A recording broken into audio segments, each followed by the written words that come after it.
First look, I'm going to identify a couple stacks that really have caught my attention to start this slate off. Both teams implied team totals over 30 points, both in interesting matchups.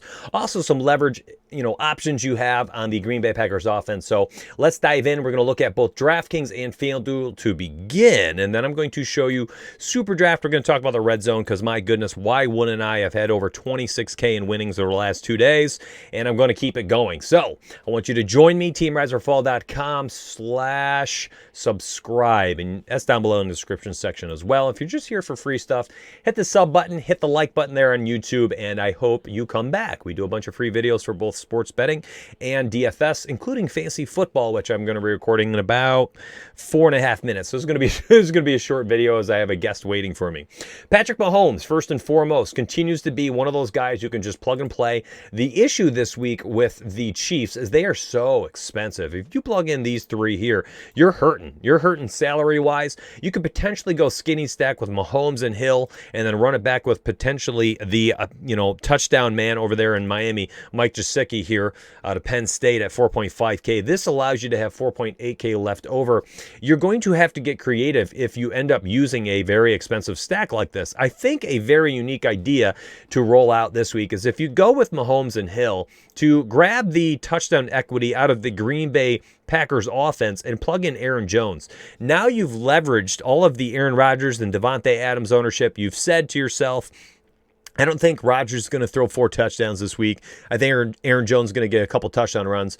So you're leveraging that. And if that happens, you know who doesn't have the opportunity to score 3 touchdowns anymore? It's probably Davante Adams. Could he still? Sure. It's DFS, right? So I want to leverage that, though. And vice versa. If you roll out an Aaron Rodgers and Davante Adams stack, find a way to leverage that with someone else on the Chiefs, okay? Find a way to leverage the touchdown equity in both of these offenses, I should say. So if you roll out Aaron Rodgers stack, you're going to want to leverage against Patrick Mahomes and Tyreek Hill in that passing game by using Clyde Edwards-Helaire, Le'Veon Bell, Dusty Bell, whatever you end up doing. So find your way to leverage your way through your lineup. If we're looking for some cheaper, quick plays, which we're going to have to find this week to be able to open up some salary because our stacks, our 2 main stacks, they're going to be extremely expensive. There's a handful of plays I think are certainly in play. Aguilar here is not bad. Mike Williams always has some touchdown equity because of his deep targets. I think that you can lean on Tim Patrick a little bit as well. I think this game actually opened at a 47-point total. I'm taking the under right now, 46.5, I think is on DraftKings Sportsbook. I like that a little bit. Darius Slayton, you're really hoping for more targets. Only had 1 last week. Denzel Mims in an interesting spot against Seattle, who, does hemorrhage point to opposing quarterbacks. And if they are losing by 13.5 points, which is their current spread, they're going to have to throw the football to come back. So Mims potentially providing you some value. We have Michael Gallup here continues to get peppered by Andy Dalton when healthy. Had 8 targets last week. Let's see how he does on Tuesday afternoon football against the Baltimore Ravens. If he is going to be peppered with targets again. I like Gallup at 3.8K. I mean, at tight end, we've got some salary relief options, but again, that's going to be very contingent on what stacks you're running out there. If you go with Patrick Mahomes, you're either using Kelsey or Gesicki probably, or 3- and 4-man stacks. If you're rolling out Aaron Rodgers, you have Robert Tonyan at 4.2K as an interesting option. There's going to be some pay down options in here. As always, Dalton Schultz is one of them. He continues to get some targets. What we're looking for is that touchdown equity. The low floor is baked in at his price tag. And if you're playing a tournament, you're playing it to win it. If he gets the touchdown in this game, 3.5K, that equity is going to be nice. That touchdown equity is going to be nice at 3.5. Salary relief as well. Defense, you can find some nice cheap defenses this week. There are a dime a dozen always.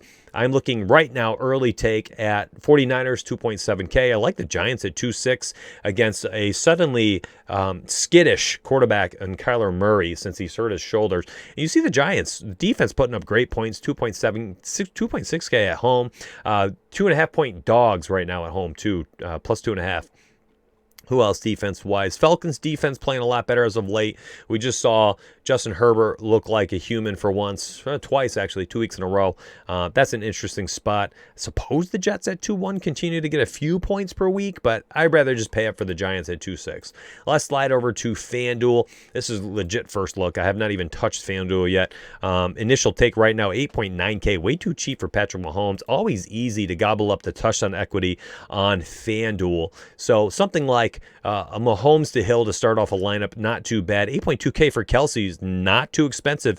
And hot dang, I can just go ahead and get the touchdown equity out of Green Bay like this. I like that. Jasicki down here at 5.7K. I can trot out a nice skinny stack to start things off. Defense, I always like paying up on FanDuel because the price differential is not big enough. It's just not big enough down there. So if you can roll them out and still plug in the Saints at 4.9 against Jalen Hurts and Carson Wentz, both combined 8 sacks and 4 turnovers last game.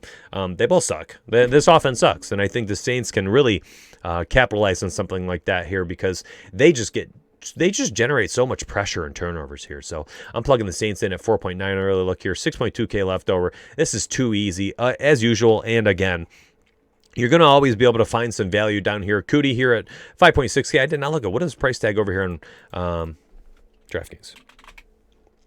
5K got bumped up. Listen, that's too cheap here on FanDuel still. 5.6K. We saw him run 98% of the snaps this past week and 12 targets? 9 targets?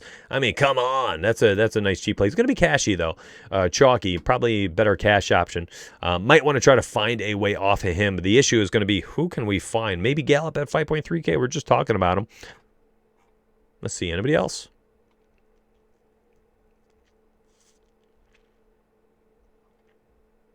T.Y. Hilton's back, I suppose. Deebo Samuel, 6.3K. There it is. They're going to find a way to get him involved quickly this week, I feel. 6.2K, again, we're going to be able to figure this out. I just got to dive in a little bit more, and I might as well do that for my members at another time. I got to bounce. Let me show you quickly stack structure here in the Super Draft Red Zone. Then I really got to go. I shouldn't have done this video, and here I am doing it live in one take. Gotta love it. Mistakes were made. 20K to first place. That is 20%. I'm always looking to make sure they don't go above 20% to first place here on Super Draft. And top 10 looks like they're getting paid out. Let's see, 30. Top 10 is going to get paid out 37.5% this week. So a little bit more top heavy than usual. A little bit more top heavy than usual. Let's take a look and see if there's anybody that really stands out fantasy points per game wise. Fitz, if he gets the start, of course, would absolutely be in K at 1.6K multiplier. Oh, my gosh.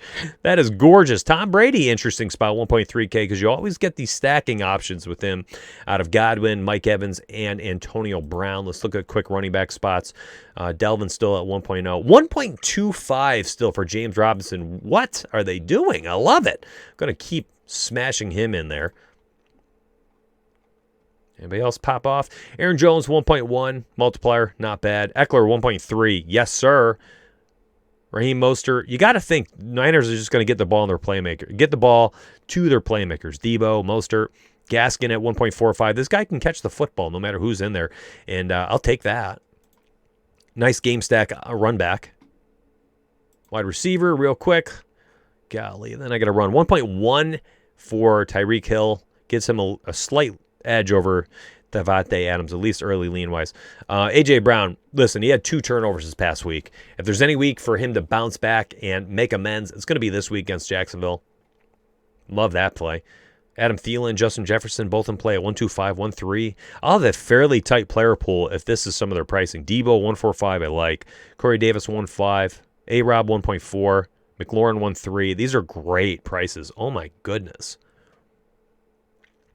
Robbie Anderson, 1.4. If there's no Curtis Samuel and no DJ Moore, Robbie Anderson's going to get 15 targets this week.